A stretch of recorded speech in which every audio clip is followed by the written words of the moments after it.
بسم اللہ الرحمن الرحیم، السلام علیکم۔ ایک سوال جو مخالفین کی طرف سے بہت کیا جاتا ہے، بلکہ ایک اعتراض آپ کہہ لیں، یا آپ یہ کہہ لیں کہ شیخین کی فضیلت بیان کرنے کے لیے جو بات کی جاتی ہے، وہ یہ کہ وہ دونوں یعنی پہلے اور دوسرے خلیفہ جو ہیں، وہ رسول اکرم صلی اللہ علیہ وآلہ وسلم کے پاس مدفون ہیں، اور یہ بڑی شرف ہے، یہ بڑی کرامت کی بات ہے، یہ بڑی عزت اور شرف کی بات ہے۔ تو مرنے کے بعد شرف بتا رہے ہیں، مرنے کے بعد کرامت بتا رہے ہیں، تو زندگی کی کرامت بتائیں نا، کہ زندگی میں انہوں نے کیا کر کے دکھایا تھا، کسی جنگ میں فتح حاصل کر کے دکھائی ہو، کوئی بڑے اچھے خطیب گزرے ہوں اپنے زمانے کے، کوئی قرآن کی تفسیر بیان کی ہو، کوئی احادیث بیان کی ہوں،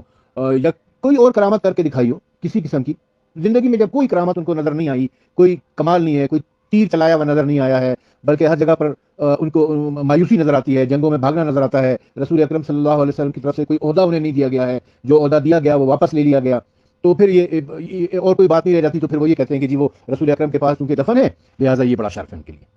تو ہم یہ پوچھتے ہیں کہ ہمارے بھائیوں، ہمیں یہ بتاؤ کہ رسول اکرم صلی اللہ علیہ وسلم کے پاس ان کا دفن ہو جانا کیا اللہ تعالیٰ کا حکم تھا؟ کیا اللہ تعالیٰ نے کہا تھا کہ ان دونوں کو رسول اکرم صلی اللہ علیہ وسلم کے پاس دفن کرنا؟ اگر اللہ تعالیٰ نے کہا ہے تو پھر تو یقیناً یہ بڑی شرف کی بات ہے، پھر تو یہ بڑی عزت کی بات ہے، پھر یہ بڑی فضیلت کی بات ہے، پھر یہ ان کی بہت بڑی کرامت ہے۔ اور اگر اللہ تعالیٰ نے کہا ہے تو ہمیں وہ آیت دکھا دیں قرآن مجید کے اندر جس میں اللہ تعالیٰ نے یہ فرمایا ہو کہ ان دونوں کو میرے حبیب کے پاس دفن کر دینا صلی اللہ علیہ وسلم۔ اور یقیناً ایسی آیت کوئی ہے ہی نہیں، تو دکھائیں گے کہ قیامت تک نہیں دکھا سکتے ایسی کوئی آیت، کوئی اللہ تعالیٰ کا کوئی ایسا حکم ہے ہی نہیں، تو پھر کہاں سے لا کے دکھائیں گے؟ جب اللہ تعالیٰ کا حکم نہیں ہے تو کیا رسول اکرم صلی اللہ علیہ وسلم کا حکم تھا؟ رسول اکرم صلی اللہ علیہ وسلم کی کوئی وصیت تھی؟ رسول اکرم نے کوئی ایسی خواہش کا اظہار کیا تھا کہ ان دونوں کو میرے پاس دفن کرنا؟ اگر ہے تو وہ رسول اکرم کی وہ حدیث دکھا دیں، اپنی کتابوں سے دکھا دیں، ہماری کتابوں سے تو یہ 100 سال میں بھی نہیں دکھا سکتے انشاءاللہ، اپنی کسی کتاب سے، یہ بخاری مسلم اور دیگر ساستہ کی کتابیں، یہ چلے کوئی اور کسی کتاب سے کوئی ضعیف سی روایت لا کے دکھا دے کہ رسول اکرم صلی اللہ علیہ وسلم نے یہ فرمایا ہو، انہوں نے یہ وصیت کی ہو، ان کی یہ حدیث موجود ہو کہ ان دونوں کو میرے پاس دفن کرنا۔ اگر واقعی ایسی کوئی حدیث ہے تو پھر یقیناً ان کے لیے شرف کی بات ہے، کیونکہ رسول اللہ کا فرمان ہے، رسول اللہ کی وصیت ہے، رسول اللہ کی ہدایت ہے، وہ ہمارے سر آنکھوں پر ہے۔ اگر ایسا ہے تو یقیناً وہ شرف کی بات ہوگی، وہ عزت کی بات ہوگی۔ لیکن ایسا نہیں ہے، کوئی حدیث ایسی نہیں ہے، نہ یہ دکھا سکتے، 100 سال میں نہیں دکھا سکتے، قیامت تک ایسی کوئی حدیث نہیں دکھا سکتے، کوئی ضعیف حدیث نہیں دکھا سکتے، کسی غیر مستند کتاب میں بھی نہیں دکھا سکتے کہ رسول اکرم صلی اللہ علیہ وسلم نے ایسا کچھ فرمایا۔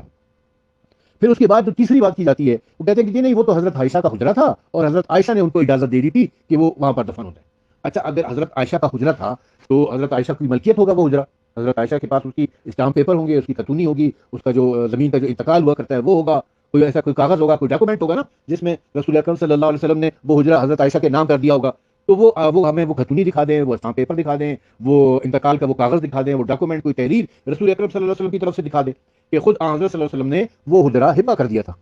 حضرت عائشہ کو، ام المومنین کو وہ ہبہ کر دیا ہو، یا ان کے نام وہ زمین کر دی گئی ہو، وہ حجرہ ان کے نام کر دیا گیا ہو، ان کو ملکیت میں دے دیا گیا ہو، کوئی ایسا دکھا دے۔ اگر نہیں دکھا سکتے اور یقیناً قیامت تک نہیں دکھا سکتے ہیں تو پھر کوئی ایسی روایت دکھا دے، کوئی ایسی حدیث دکھا دے، کوئی ایسا رسول اللہ کا فرمان دکھا دے جس میں انہوں نے کہا ہو کہ یہ حضرت عائشہ کو میں نے ہبہ کر دیا۔ ڈاکومنٹ تو یقیناً نہیں دکھا سکتے، یہ کاغذ تو کوئی نہیں دکھا سکتے، میں تحریر تو رسول اللہ کی نہیں دکھا سکتے، تو کوئی حدیث ہی دکھا دو، اپنی کتاب سے دکھا دو بھائی،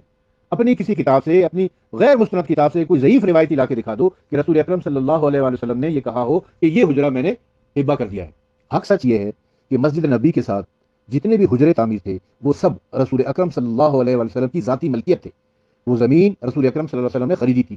اور جب آپ کوئی نکاح فرماتے تھے تو اس زوجہ کے لیے ایک حجرہ وہاں پہ تعمیر کر دیا کرتے تھے، ایک کمرہ وہاں پہ تعمیر کر دیا کرتے تھے، وہ اس میں رہا کرتی تھی، ہر ایک کے لیے الگ الگ حجرہ، الگ الگ کمرہ، الگ الگ بیڈ روم تعمیر کیا ہوا تھا، اس میں وہ ازواج ان کی رہا کرتی تھی۔ لیکن کوئی کسی ایک زوجہ کو بھی انہوں نے یہ ہبہ نہیں کیا، انہوں نے بخش نہیں دیا، زمین بہرحال رسول اکرم صلی اللہ علیہ وسلم کے نام پر ہی تھی، کسی کو یہ حق نہیں دیا تھا، اور کسی کے نام پر یہ زمین نہیں کی گئی تھی انکلوڈنگ حضرت عائشہ۔ تو پھر یہ کس کی ملکیت ہوئی؟ تو یہ حضرت عائشہ کی ملکیت تو نہ ہوئی، یہ تو پھر رسول اکرم صلی اللہ علیہ وسلم کی ملکیت ہوئی۔ جب رسول اکرم کی ملکیت ہوئی تو رسول اکرم صلی اللہ علیہ وسلم کی شہادت کے بعد ملکیت کی جو وراثت ہے اس کی تقسیم کیسے ہوگی؟ اس کی تقسیم کا طریقہ کار کیا ہوگا پھر؟ اب اس کے بارے میں تو قرآن مجید واضح ہے، کون کتنا حصے کا وارث ہے اس کے بارے میں تو قرآن نے سب کچھ بتا رکھا ہے۔ زوجہ کو ملکیت کا وراثت میں سے 8واں حصہ ملے گا، 8واں حصہ، ایک زوجہ اگر ہے تو اس کو وراثت میں 8واں حصہ ملے گا، اور باقی جو 7 حصے ہیں وہ کس کو ملیں گے؟ وہ جو ان کے وارث جو اولاد ہے ان کو ملیں گے۔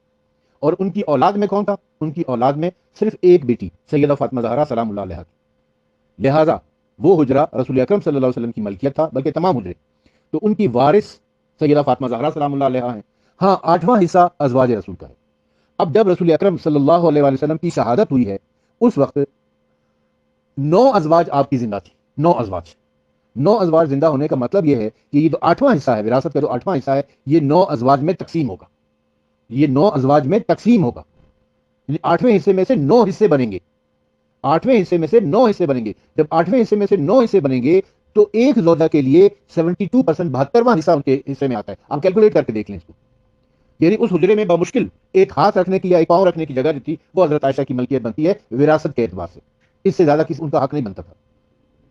9 ازواج کو ایک ایک حصہ ملنا تھا، اس میں سے 8 حصوں میں سے باقی جو 7 حصے تھے وہ سیدہ فاطمہ زہرا سلام اللہ علیہا کا تھا۔ اور سیدہ فاطمہ زہرا سلام اللہ علیہا چونکہ اس وقت موجود نہیں تھی جب ان لوگوں کی تدفین ہوئی ہے، تو اس لیے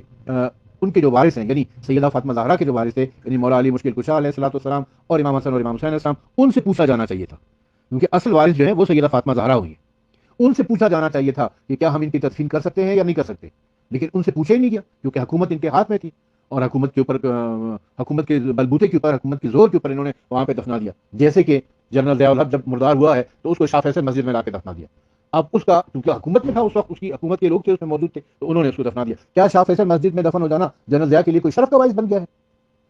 تو اس طریقے سے ان دونوں کا وہاں پر دفن ہو جانا کوئی شرف کی بات نہیں بنتی ہے، اس لیے کہ نہ اللہ تعالیٰ کا حکم ہے، نہ رسول اللہ صلی اللہ علیہ وسلم کی کوئی وصیت ہے، نہ ہی وہ حضرت عائشہ کا حجرہ تھا۔ یہ بات کلیئر ہو جانی چاہیے کہ وہ حضرت عائشہ کا حجرہ نہیں تھا، وہ ملکیت تھی رسول اکرم صلی اللہ علیہ وسلم کی، اور اس کی اکثریت جو ان کی وراثت کی مالک ہیں، جو وارث ہیں، وہ سیدہ فاطمہ زہرا ہیں۔ اور سیدہ فاطمہ زہرا سے یا سیدہ فاطمہ زہرا کے جو وارث تھے ان لوگوں میں سے کسی سے بھی اجازت نہیں لی گئی ہے، پوچھا نہیں گیا ہے، بغیر اجازت کے وہاں پر دفن کیا گیا ہے، اور بغیر اجازت کے دفن کر لینا غصب کر لینا ہے۔ دیکھیے وہ کوئی عام قبرستان نہیں ہے، وہ کوئی مسلمانوں کا قبرستان نہیں ہے کہ جس کو بھی لائیں گے وہاں پر دفن کر دیا جائے گا، وہ کوئی وقف زمین نہیں تھی، وہ ملکیت ہے، وہ رسول اکرم صلی اللہ علیہ وسلم کی ذاتی ملکیت تھی۔ تو جو رسول اکرم کے وارث ہیں وہاں پر لا کے ان سے اجازت لینا ضروری ہے، اور اگر ان سے اجازت لیے بغیر دفن کیا گیا ہے تو وہ غصب میں آ جائے گا، غصب کیسا زمین ہوگی، وہ زمین غصب کر کے وہاں پر دفن کیا گیا ہے۔ اچھا، اب ہم آتے ہیں اس چیز کو دیکھنے کے لیے کہ اس حجرے کا سائز کتنا تھا، کہ وہاں پر 3 لوگوں کو دفن کر دیا گیا ہے، رسول اکرم صلی اللہ علیہ وسلم اور ان دونوں کو دفن کیا گیا ہے، اس کا سائز کتنا تھا؟ کیا یہ ممکن ہے کہ وہاں پر 3 قبریں بنائی جا سکے؟ ایسا ممکن تھا؟ اگر ممکن ہے تو پہلے ہم اس کے سائز کو ذرا دیکھ لیتے ہیں۔ صحیح بخاری میں جلد نمبر 1 پارہ نمبر 2 کتاب الصلاۃ حدیث نمبر 373، میں ان حدیث کی پکچر بھی بنا کر آپ کو بھیجتا ہوں، اصل کتاب کی پکچر بنا کے بھیجوں گا۔ حدیث نمبر 373 میں کہ حضرت عائشہ فرماتی ہیں کہ میں حضرت صلی اللہ علیہ وآلہ وسلم کے سامنے سو جاتی، میرے دونوں پاؤں آپ کے سجدے کی جگہ ہوتے، آپ جب سجدہ کرتے تو دبا دیا کرتے، میں اپنے پاؤں سمیٹ لیتی، جب آپ کھڑے ہو جاتے تو میں پاؤں پھیلا دیتی، ان دنوں گھروں میں چراغ بھی نہ تھے۔ دوسری حدیث دیکھیں کہ حضرت عائشہ کے بیان سے معلوم ہوا کہ حضرت صلی اللہ علیہ وسلم اپنے گھر کے بچھونے پر نماز پڑھتے، اور وہ عائشہ آپ کے اور قبلے کے بیچ میں جنازے کی طرح آڑی پڑی ہوتی تھی، آڑی یعنی ترچھی پڑی ہوتی تھی، سیدھی بھی نہیں ہوتی تھی۔ یہ غور سے الفاظ بڑے اہم ہیں، ان کو غور سے سننا ہے اپنے۔ تیسری حدیث ہے کہ عروہ کہتے ہیں کہ نبی کریم صلی اللہ علیہ وسلم اس بچھونے پر نماز پڑھتے جس پر آپ صلی اللہ علیہ وسلم اور عائشہ سویا کرتے تھے، حضرت عائشہ آپ کے اور قبلے کے درمیان ہوتی تھی، آپ کے اور قبلے کے درمیان ہوتی تھی۔ ایک اور حدیث بھی میں آپ کی خدمت میں پیش کر دوں، اسی صحیح بخاری کی، صحیح بخاری جلد نمبر 1 پارہ نمبر 5 کتاب العمل فی الصلاۃ، اس کی حدیث نمبر ہے 1136۔ حضرت عائشہ کہتی ہیں کہ حضرت صلی اللہ علیہ وسلم کے قبلے یعنی آپ کے منہ کے سامنے اپنے پاؤں کیے ہوئے ہوتی تھی، اور آپ نماز پڑھتے تھے، جب آپ سجدہ کرتے تو مجھے ہاتھ لگا کر پاؤں ہٹانے کا اشارہ کر دیتے اور میں ہٹا لیتی، جب آپ صلی اللہ علیہ وسلم قیام میں جاتے تو میں پاؤں پسار لیتی، یعنی پاؤں کو لمبا کر لیتی تھی۔ دوسری حدیث ہے کہ حضرت ابو ہریرہ کہتے ہیں کہ ایک دن حضرت صلی اللہ علیہ وسلم نماز پڑھ کے، اچھا خیر یہ اس سے متعلق نہیں ہے، اس کو رہنے دیتے۔ یہ جو میں 3-4 حدیثیں جو میں نے آپ کی خدمت میں پیش کی ہیں، اس سے ہمیں یہ پتہ چلتا ہے کہ وہ حجرہ اتنا چھوٹا تھا کہ اس میں اگر رسول اکرم صلی اللہ علیہ وسلم نماز پڑھتے تھے تو حضرت عائشہ کے لیٹنے کی جگہ بھی نہیں ہوتی تھی، اتنا چھوٹا تھا وہ حجرہ تھا کہ اس میں 2 آدمی جو تھے وہ بمشکل ہی سماتے تھے۔ یعنی جب رسول اکرم صلی اللہ علیہ وسلم نماز پڑھ رہے ہوتے تھے، وہ سجدے میں جاتے تھے تو حضرت عائشہ کو اپنے پاؤں سمیٹنے پڑ جاتے تھے، یعنی اتنی چھوٹی سی اتنی تنگ جگہ تھی وہ کہ وہ رسول خدا نماز پڑھنے کے لیے کھڑے ہوئے ہیں تو حضرت عائشہ کی لیٹنے کی جگہ نہیں ہو رہی ہے، اور وہ ترچھی آڑی جو ہے نا وہ لیٹا کرتی تھی قبلے کے رخ کے اوپر۔ لیکن ویسے تو قبلے کے رخ کے اوپر لیٹنا مناسب نہیں ہے، لیکن مجبوری یہ تھی کہ جگہ تنگ تھی، جب جگہ تنگ تھی تو وہ پھر ترچھی ہو کے لیٹی تھی، یعنی سیدھی لیٹ بھی نہیں سکتی تھی، اتنی جگہ تنگ تھی وہ۔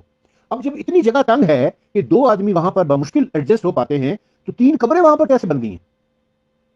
کیسے ممکن ہے کہ 3 قبریں اس ایک چھوٹے سے حجرے کے اندر بن جائیں، اس ایک چھوٹے سے کمرے کے اندر بن جائیں گی؟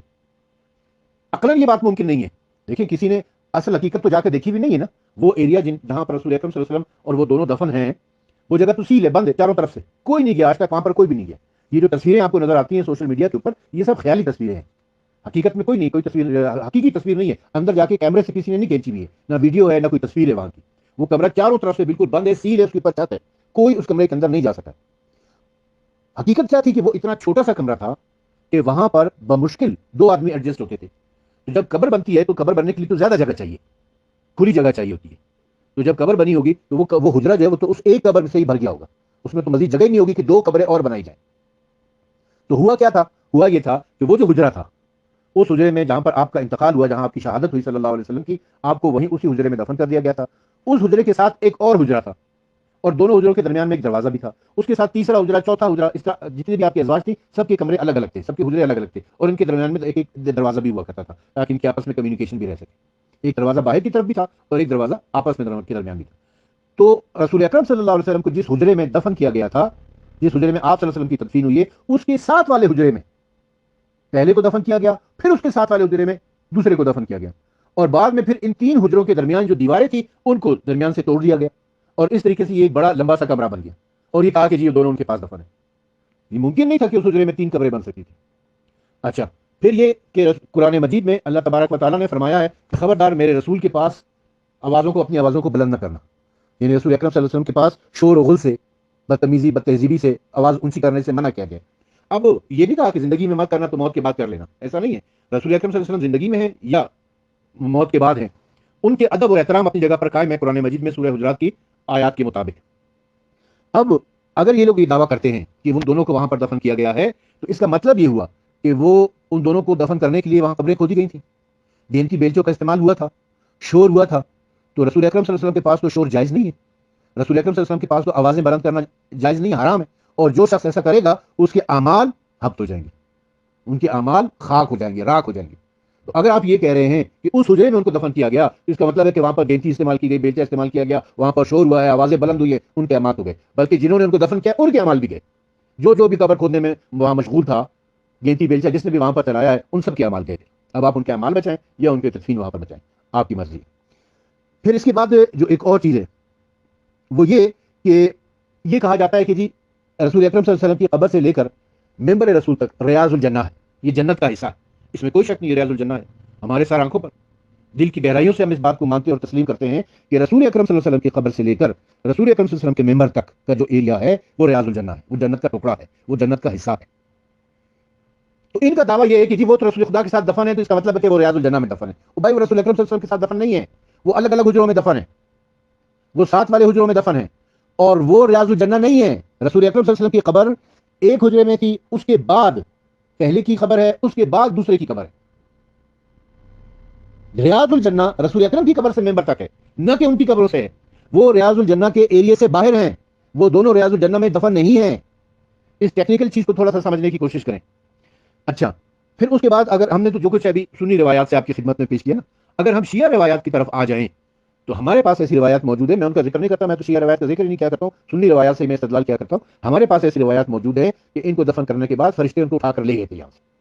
فرشتے ان کو لے گئے, نہ جانے کہاں لے گئے اور کہاں جا کر ان کو دفن کیا یا کیا کیا ان کے ساتھ, لیکن یہاں پر وہ موجود نہیں ہے. ایسی روایات ہمارے پاس موجود ہے, لیکن میں ان کا ذکر نہیں کرتا کیونکہ ہمیں استدلال جو ہے وہ اہل سنت کی کتابوں سے کرنا ہے یا عقلاً کرنا ہے. لیکن ایک بات جو میں یہاں پر ضرور کرنا چاہتا ہوں کہ یہ تو بڑے فخر کے ساتھ کہتے ہیں کہ وہ رسول خدا کے ساتھ مدفون ہے. کیا سیدہ فاطمہ زہرا سلام اللہ علیہا کا حق نہیں بنتا تھا کہ ان کو اپنے بابا کے پاس دفن کیا جاتا؟ کیا امام حسن علیہ السلام کا حق نہیں بنتا تھا جبکہ انہوں نے وصیت بھی کی تھی کہ مجھے میرے نانا کے پہلو میں دفن کرنا؟ انہیں کیوں نہیں دفن ہونے دیا گیا؟ سیدہ فاطمہ زہرا سلام اللہ علیہا کو کیوں نہیں دفن ہونے دیا گیا جبکہ حکومت ان کی تھی؟ انہوں نے اپنی حکومت میں سیدہ فاطمہ زہرا کو دفن نہیں ہونے دیا گیا. جو ان کے اوپر ظلم کیے ہیں, جو ان کے گھر پر اٹیک کیا گیا ہے, جو ان کے گھر کو نظر آتش کیا گیا ہے, جو ان کے اوپر تشدد کر کے انہیں شہید کیا گیا ہے, ان کا حمل ضائع کیا گیا, وہ ایک الگ مسئلہ ہے. اس کے اوپر ہم اپنی پہلے سے وائس نوٹس ہیں میرے, اس پہ ہم گفتگو کر چکے ہیں. پھر امام حسن علیہ السلام ان کی نے تو وصیت کی تھی کہ مجھے میرے نانا کے پہلو میں دفنانا, لیکن ان کو نہیں دفن ہونے دیا گیا. جب ان کا جنازہ لایا جا رہا تھا تو ان کے اوپر تیر برسائے جا رہے تھے, اور تیر برسانے والے کون تھے اور کون ان کی شہادت سے خوش ہوا تھا, اس سب کے اوپر میں پہلے ڈسکس کر چکا ہوں اپنے وائس نوٹ کے اندر. تو جب بیٹی کو نہیں دفن ہونے دیا گیا وہاں پر, نواسے کو نہیں دفن ہونے دیا گیا وہاں پر, تو پھر ان کو کیسے دفن ہونے دیا گیا؟ کیا ان کا حق زیادہ تھا یا بیٹی اور نواسے کا حق زیادہ تھا؟ بہرحال یہ ان کی تدفین کے حوالے سے ہم نے ایک مختصر سی گفتگو کی ہے. بات یہ ہے کہ ان دونوں کا وہاں پر دفن ہو جانا باعث شرف نہیں ہے, اس میں کوئی شرف کی بات نہیں ہے. شرف وہ ہوتا ہے جو انسان زندگی میں کر کے دکھائے, جو اس نے اپنی کرامات کر کے دکھائی ہو, جو اس نے اپنی بہادری دکھائی ہو, جو شجاعت دکھائی ہو, جو فصاحت و بلاغت دکھائی ہو. ایسا کچھ بھی وہ کر کے نہیں دکھا سکے.